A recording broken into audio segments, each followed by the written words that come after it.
Welcome in. I promised to come back this afternoon. We're going to do the science portion of my day, hopefully your day too. It's all about helping you understand how different issues relate to insulin resistance. So, I really want to talk about fertility as a whole, but we're going to start with PCOS and see how much I can get through in this hour because it's extremely important.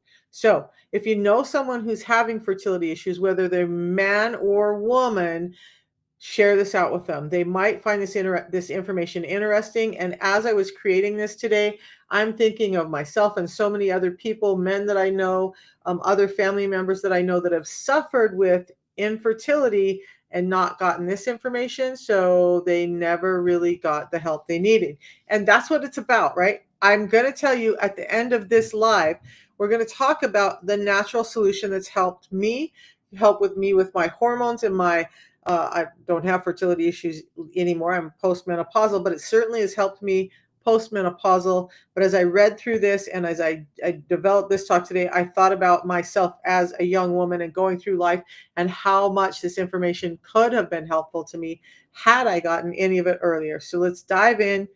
Please feel free to ask questions along the way. So welcome in, and I see you. Jenny, I see you here. Welcome back in. And you guys, every one of you, I thank you for being here and thank you for investing in your time and understanding of how this works. So let's dive in. We're talking about insulin resistance, and I'm going to break down PCOS, and then we'll kind of break down insulin resistance later if somebody needs it. But we all know that a woman's body goes through a ton of changes throughout the month, right? First, I want to say, pause, PCOS, polycystic ovarian syndrome, which means lots of cysts on the ovaries. And it's a syndrome that nobody understood for a long time, where they said was genetic and you just whatever. But it affects your mood. It affects your hair growth on your body, on your face, on your head.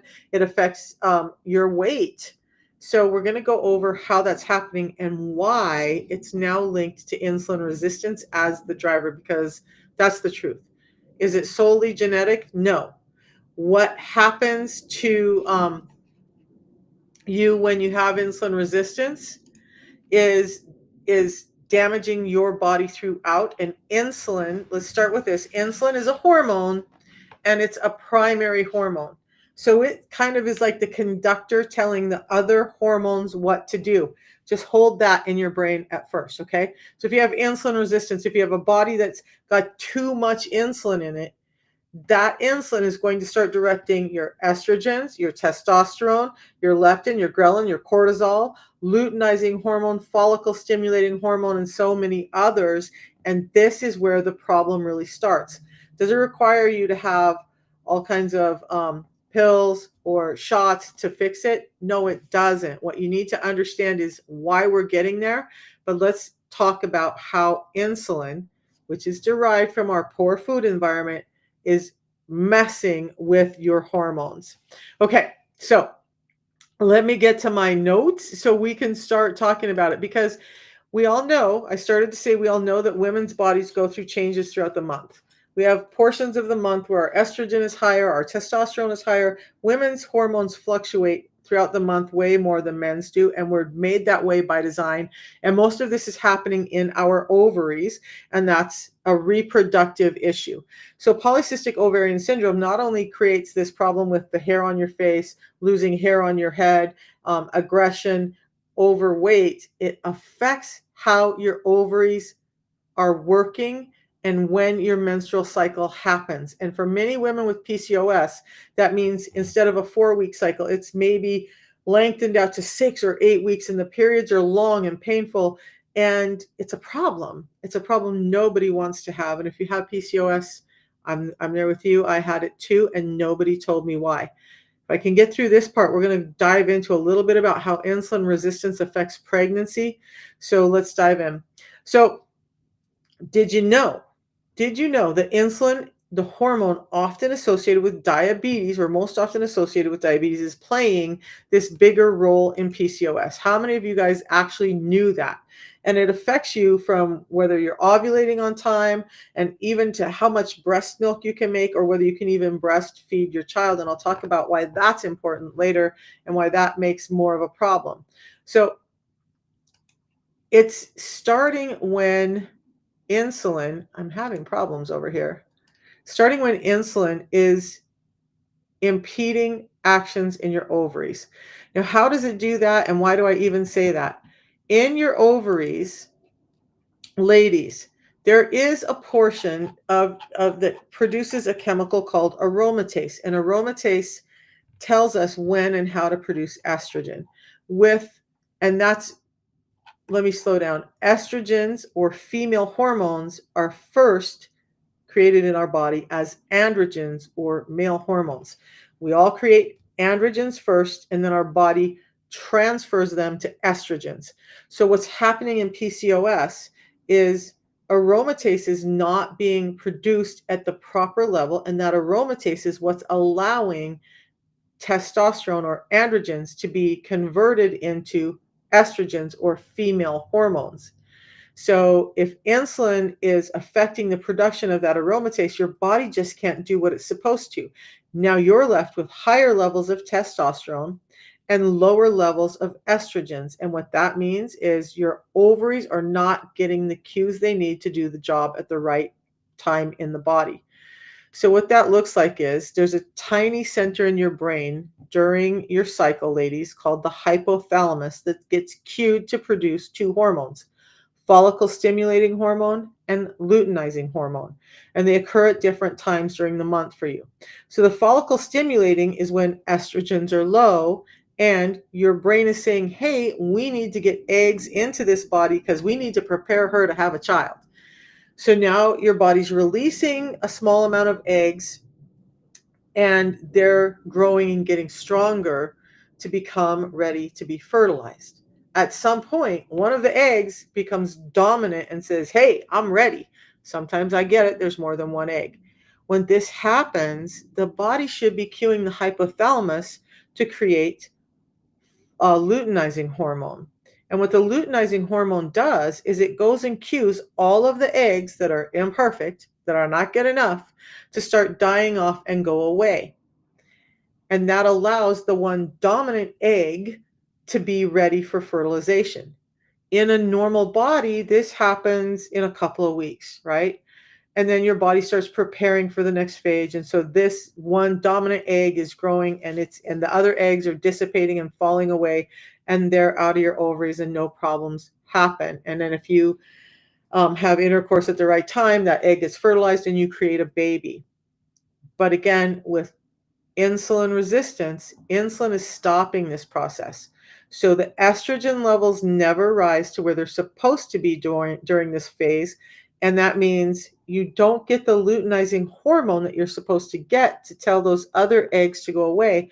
All the eggs remain and they start growing. And what happens when they don't go away? They start to grow. And then eventually they're in there so long, they kind of start to rot.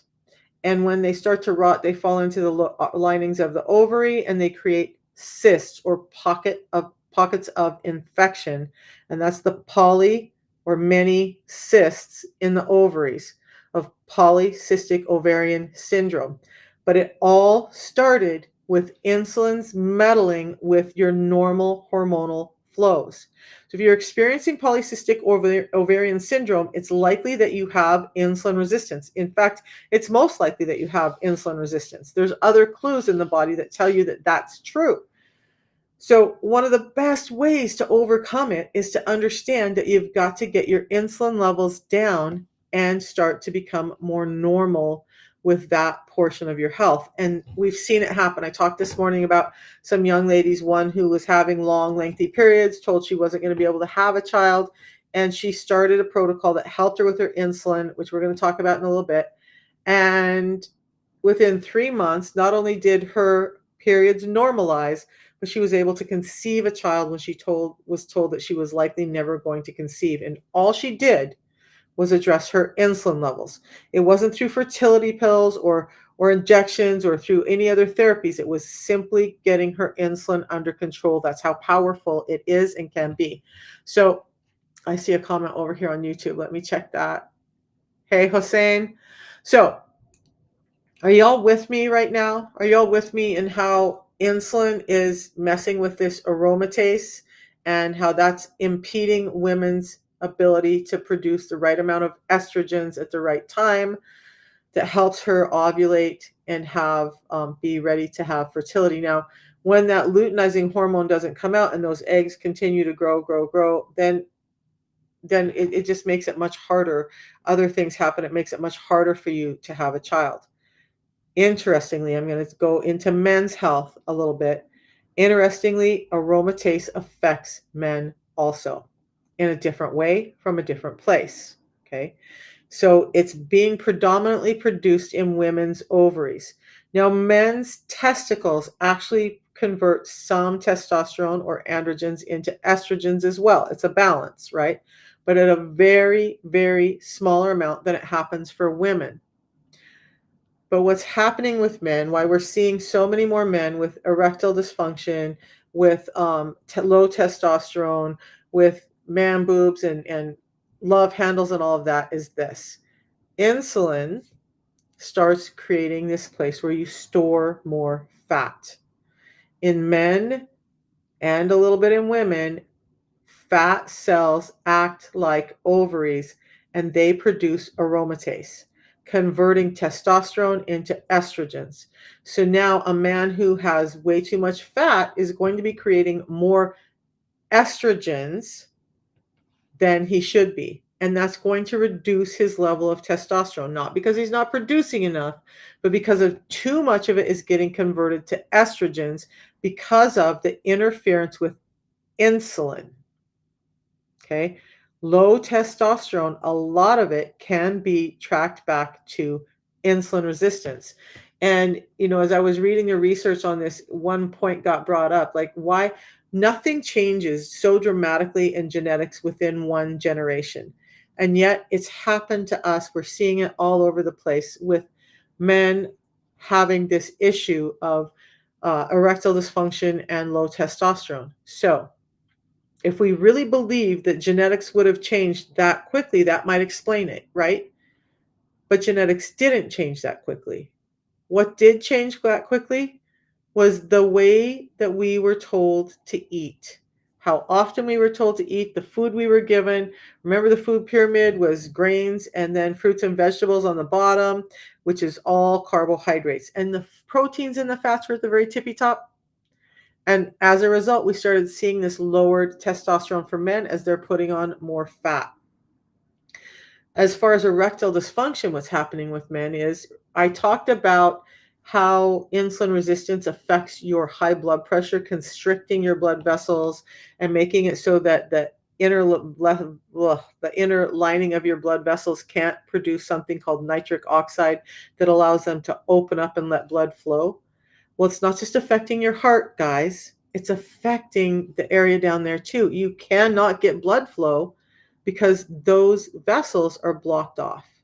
And instead of thinking there's something wrong with me, I'm dysfunctional as a man, maybe you should understand that the food that you're getting is causing all the problem and that you can very easily reverse it by getting your insulin under control. Is anybody understanding this? Got it? Any questions so far? Kind of going through it a lot quicker than I thought I was going to. So PCOS is highly linked to insulin resistance. You can get your fertility back, ladies.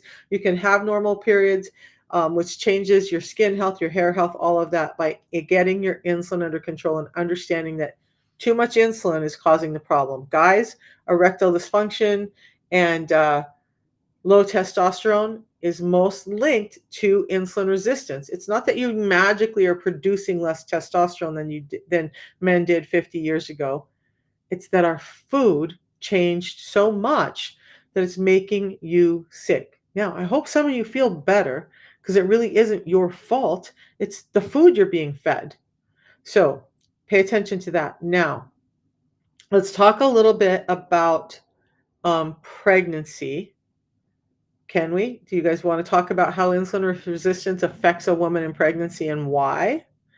Because if I had gestational diabetes and preeclampsia, and I'll go over that. So a clock radio says, "What can a man eat to not get low testosterone?" It's the same thing that I'm going to tell you for insulin resistance. And if you hang out, clock radio, I'm going to share with you the protocol that's been helping a number of men get that back, as well as women with PCOS and whatnot. And yes, we've had a number of women do it throughout their pregnancy and have completely healthy babies because it's food. But what you can eat is protein and saturated fats. So I'm talking about things like extra virgin olive oil, avocado oil, coconut oil, butter, ghee, tallow. I'm not talking about seed oils and vegetable oils. Get those out of your life. Those are going to cause inflammation that can cause insulin resistance that can then lead to this like big, long downline spiral, right? Get the seed oils out, get the sugars out. Stop eating bagged, boxed, bar-coded foods. Start eating normal, natural carbohydrates from sources like whole fruits and vegetables. Stop getting in all the excess sugar, chips, candy bars, protein bars, fruit juices, all of that stuff. You guys, fruit juice is not a health product. Okay, do that. Plus, if you go to my link in bio, and it should be on my YouTube page as well, I have a free resource called My 6 Simple Steps to Managing Insulin Resistance. You can read through that, and then you can also, through that ebook, ask for a list of what proteins might be good for you to get in a day. So there's that resource you guys can get for free. Just go ask for it, and you'll be able to download it. But I hope that helps. It's kind of a direct, indirect. Just focus on proteins and fats and cut out the carbohydrates and seed oils. That's the best thing I can say for you to not get low testosterone. Because remember, those excess carbohydrates are going into your fat cells.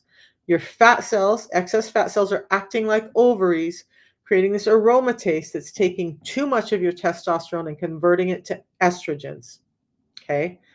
It's a long cycle. All right. But that's the easiest way to do it. And we've had multiple men do the same thing. Now, pregnancy.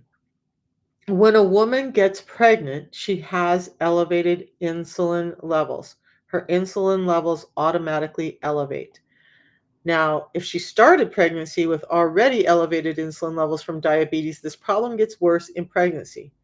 But why would a woman's body, can anybody think about why a woman's body would want more insulin when she's pregnant? Because it's a natural process and it's actually in a healthy body a good thing to happen.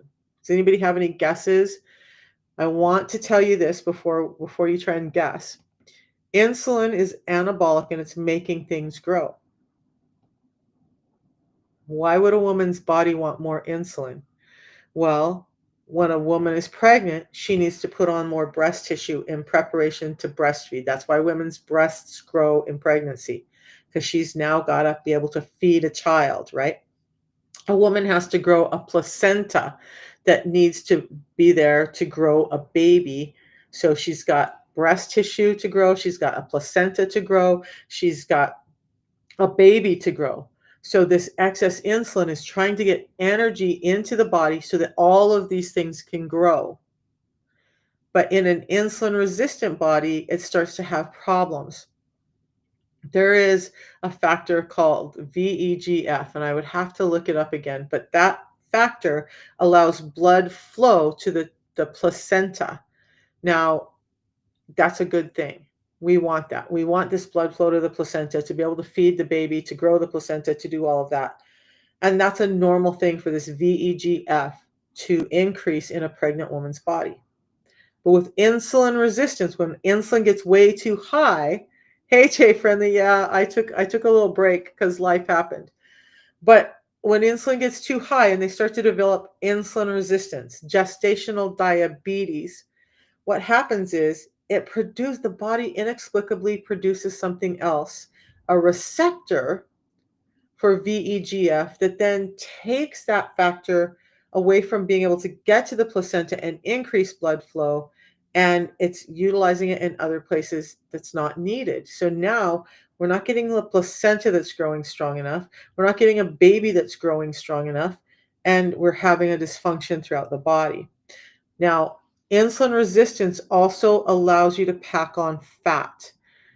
A woman's body wants to gain fat when it's pregnant so that there's enough energy during times of possible famine or time when they're not getting enough food to be able to feed the mom and the baby from. So it's diverting a lot of energy into fat cells. It's increasing the mom's hunger so that she can create these fat cells so she has enough energy to take care of her and her baby. Every woman increases levels of insulin in their cells when they become pregnant. Now, remember I said breast tissue needs to be created.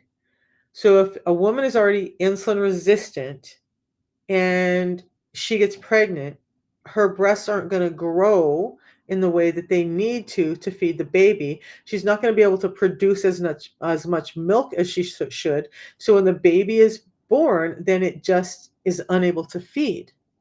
And so what's crazy here with insulin resistance is the start of this, that not only is the mom not producing enough milk for that baby to grow and be healthy and get all the hormones that it needs from mom, but interestingly, there's hormones that are created when a mom breastfeeds that helps her reverse that high insulin state in her body. So if a woman never breastfeeds, she's not returning to an insulin sensitive state like she used to. So, women, you wonder why you gain weight and you stay heavy after childbirth. You probably had some kind of insulin problem before childbirth. Now, women who develop gestational diabetes also have a higher likelihood that they're going to retain that weight after pregnancy than a woman who never develops it. So keeping your insulin levels low, hey Patricia, and keeping your blood sugars lower than they are right now before you get pregnant is key to both your health and your baby's health. But what about dad? So what if dad's diabetic? What if dad has an insulin problem? It still plays a role. It seems to be that when dad is diabetic or has an insulin problem, the likelihood of children born from that pregnancy of becoming diabetic or insulin resistance later in life increases dramatically. So, dads, this applies to you too. If you're wanting to start a family and you want to give mom the best chance of having a healthy baby, you got to do your part and take care of your insulin as well. Not only for your testosterone levels, not only for your erectile function, but for the health of the baby and the mom. You got to take care of your own health and your own insulin resistance. Um, Now, for people who are having fertility problems, it's interesting to note that fertility therapies don't seem to work as well in a body that's insulin resistant. So if a woman is going in trying to get fertility medications because she can't have a baby and she's diabetic or insulin resistant, those medications aren't going to be as helpful to her and oftentimes just not work unless she gets the insulin under control. But guess what? Getting the insulin under control may just remove the infertility problem, so she doesn't even need the drugs. That's very likely to happen. Is this crazy to anybody but me? I was like, this is insane. It explains, like I probably was insulin resistant before I got pregnant with my first child. She didn't grow right. My placenta didn't grow right. I ended up with preeclampsia. We ended up having an emergency C-section. All the stuff that I was just reading about happened to me. She's 35, 33, 34 years old. So, but nobody talked about it back then. We didn't know. Okay, I was obese. I'd gotten really fat when I got pregnant. It was just like the weight piled on and nothing I did or ate helped. I was nauseous all the time. I just couldn't feel right in pregnancy. Then the whole thing about not being able to feed your baby, she was literally starving to death in the first few months of her life because I kept trying to breastfeed her, but she wasn't getting nutrition from me. So we had to take her off of breastfeeding. Now I'm not overcoming the insulin resistance. She's not growing. And guess what? There's another factor to this. Babies who are born underweight because mom was so insulin resistant that they couldn't grow, have a higher likelihood of becoming insulin resistant or diabetic later in life. Just like babies who are born overweight have a higher likelihood of becoming diabetic or insulin resistant later in life. So, having a healthy weight baby for your genetics is important to not just the baby as a baby, but to the baby as an adult. It means that you've got to look at insulin resistance in this whole piece if you want your kids to be healthy growing out. Now, there's one last piece that I really want to talk about. Besides, the men being having hormonal problems and us ladies having hormonal problems, what about the kids? What's happening to the kids with insulin resistant? Do you know that we are having more kids diagnosed with prediabetes and non-alcoholic fatty liver disease as young as 6 years old than ever before? But it's not just affecting that part of them. The insulin resistance, the diabetes is affecting how and when our children go through puberty, and this gets complicated. So understand that a child is trying to grow and they're trying to produce these hormones. But because of all of these factors with insulin resistance, they may be going through puberty much quicker, especially when you start adding on the fat cells that are converting more testosterone into androgens. We wonder why so many young men are struggling with their weight, why so many young girls are struggling with their weight, why so many young kids are going through emotions they shouldn't have right now. It's insulin resistance causing hormonal imbalance. So the harsh truth is this. In the 1800s, our children went through puberty at the average age of 16. In the 1900s, the early 1900s, our children started going through puberty at about the ages of 12 to 13. In the late 1900s, that number dropped until about the age of 10. Currently, currently, our children, the average age kids are going through puberty is about 8 years old now. That causes all kinds of problems. Their joint connectivity, all of those tissues that need them to stay a child are not developed yet. Their hormonal systems are changing, but their bodies aren't ready. Now they're having joint problems, they're having harsher growth pains, they're having other issues. And one of those issues, this is going to be controversial, so I'm going to warn you right now, but it's rooted in science. So I want you to keep an open mind and hear me out on this. We seem to have kids who are saying that they're born in the wrong body more and more and more. So when we go through puberty at 16, that body is in alignment with how our brain is developing. When a child goes through puberty at the age of 8, now their brain is not ready for the emotions and the changes that their body are making. And there's this misconception that somehow they were born to the wrong body and they got to get out of it and they got to change their body or their biology because it just doesn't feel right. And you know what? A majority of it can be insulin resistance forcing this body into changes it's not mentally ready for. And I think if we were to address insulin resistance, we would see a reversal of how often this is occurring with our children. So, without getting too far into the weeds with it, understand that this whole insulin resistance thing doesn't just affect us adults. It doesn't just affect us with PCOS and with how we get pregnant and with our hormones as men. It's affecting our children. It's affecting how they develop overall physically. It's affecting how their brain is responding to the changes in their body and the confusion that they feel in the hormones and the extra stress that they're feeling now. And my heart goes out to kids today because one of the things when I see this happen, it just drives me crazy. How many of you guys give your kids fruit juice and think that's a healthier option or know that that's a healthier option? How many of you guys do that? Give me some hearts, type a one in, do something. Let me know.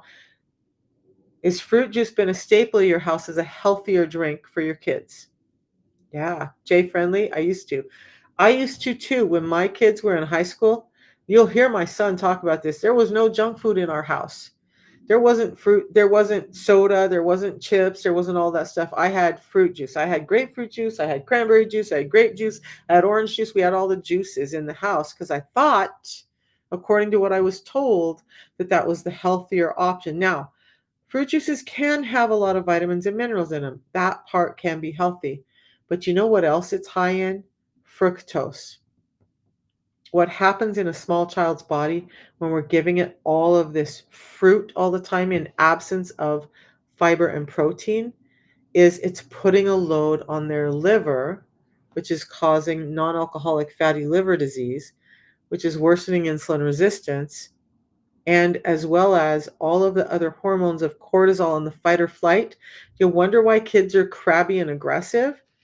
Their sex hormones are out of whack and their cortisol is high because we're feeding them food that's quick, convenient, full of sugar, and not have enough fiber in it. And it's making not just us sick, but it's just damning our kids. Gatorade also. So any drink that you have that's pumping sugar into your system and not covered in fiber. So fruits are better than fruit juices because the fruit has the fructose wrapped in fiber. So you know the old adage, an apple a day keeps the doctor away. That's packed with vitamins and minerals, but it also has a high amount of fiber to help reduce the blood sugar spike that comes with eating fruits. The best fruits that you can feed your kids, and it's the ones I keep around for my grandson, are berries. And it's traditionally like blackberries, blueberries, those things. I keep them fresh. I keep them frozen when they're in season so that he can munch on those. You want a snack? I give him a little, ugh, come on, I know what the name of the dish is, but I'm not thinking of it right now. But I give him a little dish of berries. Okay. Um, and he loves it. And you know what? With him, what we've taught him is that eating healthy is going to help him be healthy and stronger. And so when he sits down, like we sat down to dinner last night, his mom made homemade breaded chicken strips, uh, sauteed zucchini, and some not roasted, roasted potatoes.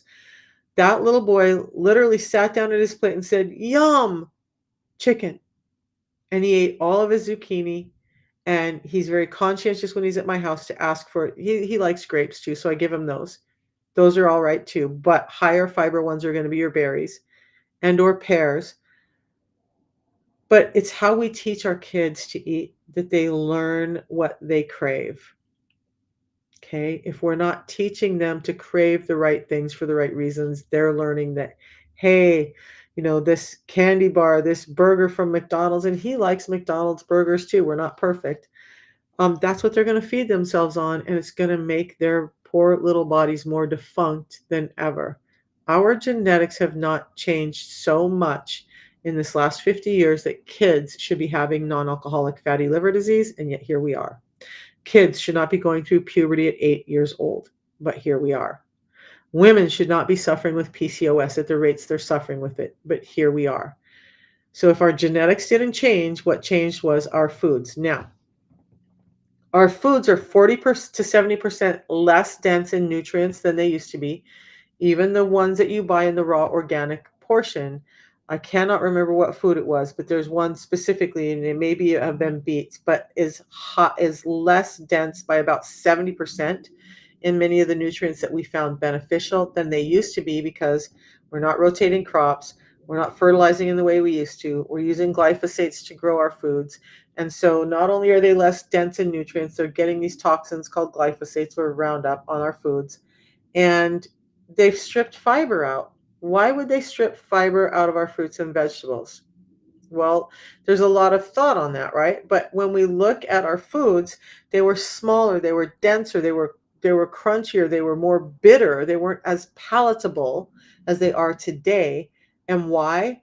Because fiber is dense and bitter. So in order for them to grow crops that grow bigger, quicker, juicier, that make you want to eat more, they had to remove a bunch of the fiber. And that's part of why we're getting sick. So, when you look at carbohydrates, one of the problems, and this is why you'll see boxes that say higher fiber is better, or that, they're high in fiber. The issue is because we've stripped fiber out. So they're trying to tell you that they put fiber back in, but that food that's got fiber in it, high fiber, only has to be about 20% higher in fiber than the food next to it to have it called high fiber. No, I'm not a nutritionist. I'm not a doctor. I'm a woman who got sick. I used to work in medical, never learned any of this stuff in school or in the clinic. Learned it after I got sick and started diving into why. Learned it from guys like this metabolic scientist, Ben Bickman, who wrote this book. And you see all the note tabs in here. I study this book. And then this was the start. So now I've also studied people like Jason Fung, Dr. Yao, Dr. Pradeep Samananda. I can never say his name right. They all talk about this stuff and how this has happened to us. Dr. Yao talks a lot about our nutrition and what's happened to our bodies because of defunct nutrition. So there's your answer on that. I've never claimed to be a nutritionist. I just care about why things happen. My brain works that way. Some people don't care. I care. So all of this stripping the fiber out has changed our foods. By the way, you can also go listen to Callie and Cassie Means. They are experts on nutrition and our food industry here in the US, and they will tell you the ways that our food has been messed with. So please listen to them too. Okay. But so the system that I use that's helping women with PCOS, that I wish I would have known about when I was pregnant, that is helping men with erectile dysfunction, that's helped my grandchildren start to have a more normal hormonal life, is this. It's a tea that I drink in the morning and one in the afternoon. I've actually already had two, working on my third today because I've been busy and I need energy. And then a pre-meal drink that has 7 different fibers in it that are specifically combined, scientifically combined, to be able to address blood sugar spikes. So when you have carbohydrates, whether it's from fruit, vegetables, bag boxed, fiber is the thing that slows down a blood sugar spike. You can get some fiber in your raw foods, but understand that you're getting less of it than you used to. In fact, in order to get the daily recommended dose of fiber from broccoli, how much broccoli do you think you need to eat to get the daily recommended dose of fiber? Does anybody have a guess? Is it a cup? Is it a half a head? Is it maybe a whole head of broccoli to get the amount of fiber you need in a day to help with all this blood sugar dysregulation we have, which results in insulin problems? Does anybody have a guess? Anybody? Because the truth is, you would have to eat about a bushel of broccoli to get the right amount of fiber. Look, our foods are not what they used to be. The harsh truth is, in order to get the nutrients we all need to supplement, unless you're growing foods at home from. Also, fat reduces a blood sugar spike. Yes, Alhadi, you're right. So let's talk about that in a second. The protocol, though, this scientifically designed fiber pre-meal drink has 7 different fibers in it. Some are soluble, they soak up fat, they encapsulate sugar. Some are insoluble, they help move it along so that it's not absorbing so quickly. And together, they've been proven to reduce a blood sugar spike by up to 40%. There's not a salad that you're going to eat that's going to reduce a blood sugar spike by 40%. Unless you eat a whole bushel of broccoli before you eat your baked potato or the rest of your meal, you're not going to even see that 40% reduction in blood sugar spike. That's what this does. And that's how it's affecting insulin resistance. We're reducing the blood sugar. We're reducing the insulin level. It's helping you get fuller quicker, because part of the problem with the foods we have today is we're always hungry. Can't tell you how many people that tell me they're always hungry. Yesterday I forgot to eat until I went at an emergency call to my son's house because my grandson was missing me, and they fed me dinner. I sat down to dinner and realized I hadn't eaten. That's why I was hungry at that point. But it takes my mind off the food because I'm getting the nutrients I need. Your body's hunger is more about the fact that it needs nutrients and energy than that you just need food in your gullet. Because food is giving you building blocks and it's giving you energy. So, Al Hadi, um, what happens with fat is far more satiating than carbohydrates. It's far more flavoring than carbohydrates. So when you're eating fats, it's helping you stay fuller longer. Dietary fats do not translate to cholesterol in your system. Sugar is driving the cholesterol in your system. I broke that down in depth on one of the last days. Go to my YouTube channel and look at the one that I did on high blood pressure because I break down how sugar changes your cholesterol panel. It's not the fats, it's the sugar. Unless you're talking about things like seed oils, the inflammation in those can change everything and make things wrong. But avocado oil, extra virgin olive oil, coconut oil, butter, and ghee, those are healthy for you. So according to what Al Hadi just said, I'm going to expand on that. When you eat protein, that's the most satiating or keeping you full food that you can eat. Protein. Okay, whether you're vegan, whether you're carnivore, protein is what's going to keep you feeling full longest. However, a certain amount of protein does convert into um, carbohydrates. So it's keeping you fuller longer, but it can create an insulin spike, but a very much smaller one than normal carbohydrates do. Fats don't spike your carbohydrate or your glucose, and they keep you satiated, but not quite as much as protein. So protein first, and then fats, and then carbohydrates last. Carbohydrates spike your blood glucose the highest. So I got asked about canola oil. Canola is a man-made plant. It still is processed in similar way to the seed oils. It still is causing a lot of inflammation in your body. Inflammation in your body can spike your insulin resistance. So if you want to stay healthy, avoid those oils. I don't have, like I said this the other day, I don't have any of those oils in my house. When I cook, it's either butter or olive oil. And yes, I spring for the more expensive olive oil because,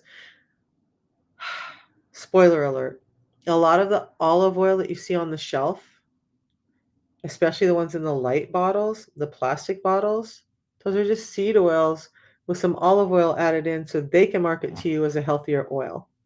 But it's not a pure olive oil. A pure olive oil will go rancid within 6 months. It needs to be kept from light. That's why they put it in a dark bottle.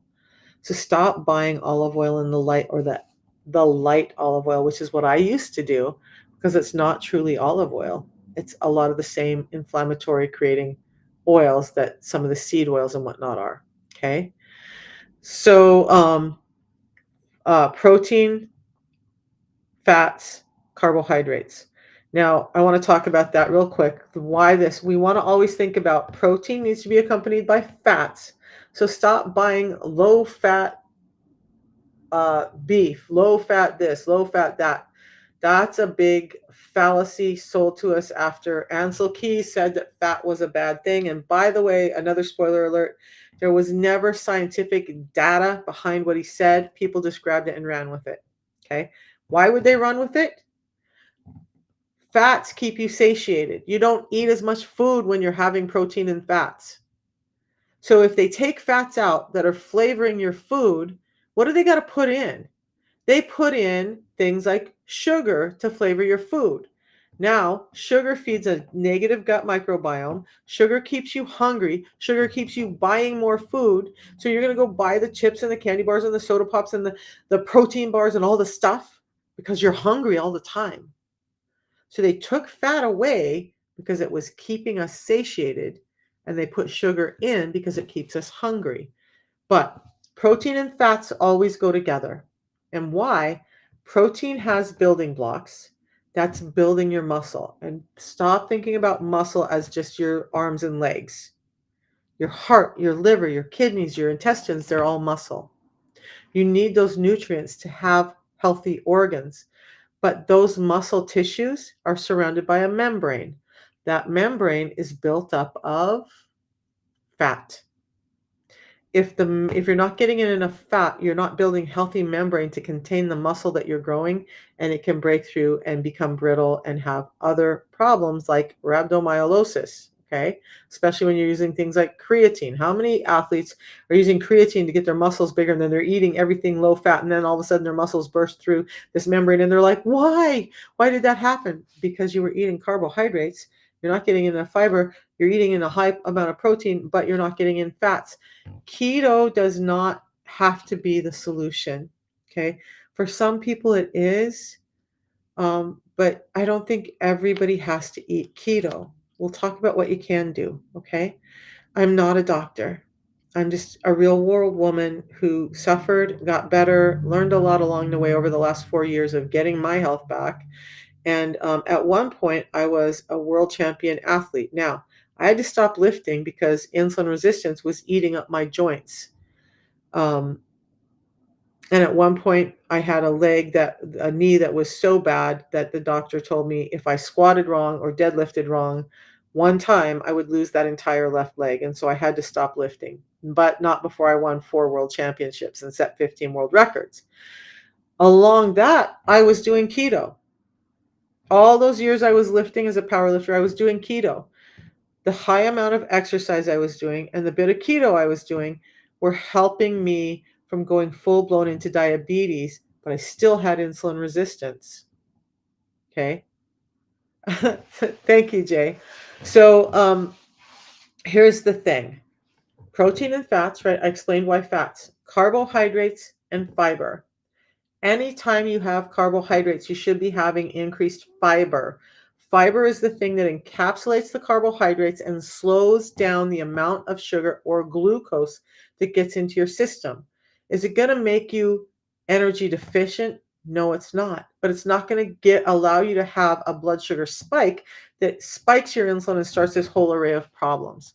So fiber is key, and it's one of the things that's been stripped from our diet. We've been told not to eat the right kind of fats. We've had fiber taken out. We've been given all these bag box barcoded foods that are damaging us. Our nutrient level is lower. And here's 2 things you may not know about insulin resistance, why it's so important to address it. When you're insulin resistant, you're less able to put on healthy amounts of fat. And yeah, that means your heart, your liver, your kidneys as well. Yeah, you're very, very welcome, Alhadi. So one of the other thing that happens when you're insulin resistant is you're less able to take up nutrients. So now, knowing that most of our fruits and vegetables are 40% less dense in nutrients than they used to be, and if you're insulin resistant, you're taking in less nutrients, think vitamins and minerals, than you should be that support all of the building that's going on in your body. You're in a deficient state all the time. And then we start to look at health issues and wonder why. So it's not just the high amount of insulin, but the high amount of insulin that's reducing the amount of building our muscle that we can get and giving nutrients, neutralizing our body. It causes a problem. Okay. The system makes it easy. So you asked about keto. And yet, some people can do keto and do fine. I have a woman who's a bodybuilder. She still had diabetes. She didn't tell anybody about it because she was embarrassed. This woman food prepped and was diligent about her foods, ate the right things, ate the prescribed things, was able to build some muscle, was able to become an IFBB pro, did all this stuff, but she was still suffering with diabetes. So is keto always the solution? Because she was doing keto. It can be, but it's not always. And so if you want to know what makes it easier, what makes it much more sustainable, this is it. The tea that I drink, I don't have it with me because I left it in the other room. I have it twice a day. It helps keep me satiated. Anybody heard of GLP-1? Anybody heard of GLP-1 or the miracle weight loss remedies that are happening now? This tea increases that hormone by up to 70% in your body naturally. It's the only yerba mate tea on the market that can do that because it's highly concentrated, up to 375 times stronger than any bag boxed or canned yerba mate drink.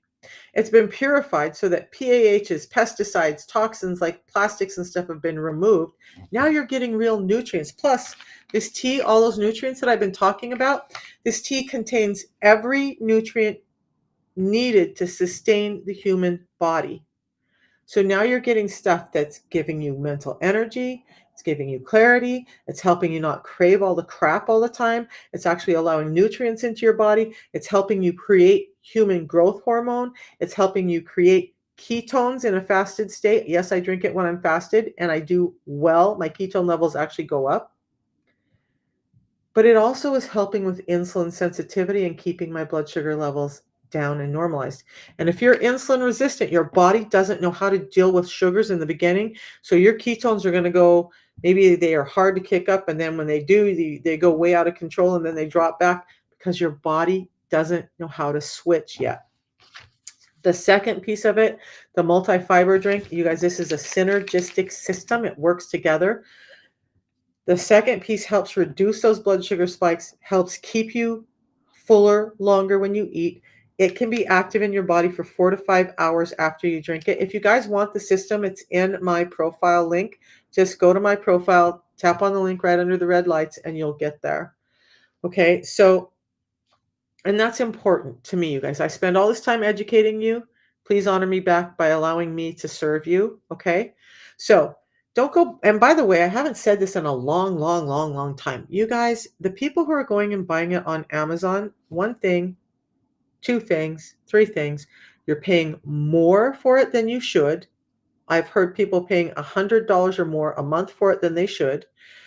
I can't guarantee the freshness of it. And when you purchase from me, you're getting a 90-day money back guarantee. Try this thing for 90 days. Text me and say, what do I need to do? How do I do this? Help, I need help. I will answer you.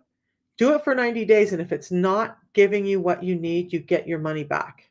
You're not getting that on eBay, Amazon, Walmart. We're not authorized to sell in any of those places. Those are unauthorized sellers. And we found pirated product that just are not what they're supposed to be. They're packaged similarly, but they're not the same product. Make sure you're getting it from somebody who's reputable. You guys, I got to go because I actually have a meeting. On the back end of this is a business opportunity, and somebody wants to talk to me about that right now. So I've got to go help them. I'll be back tonight to talk about business.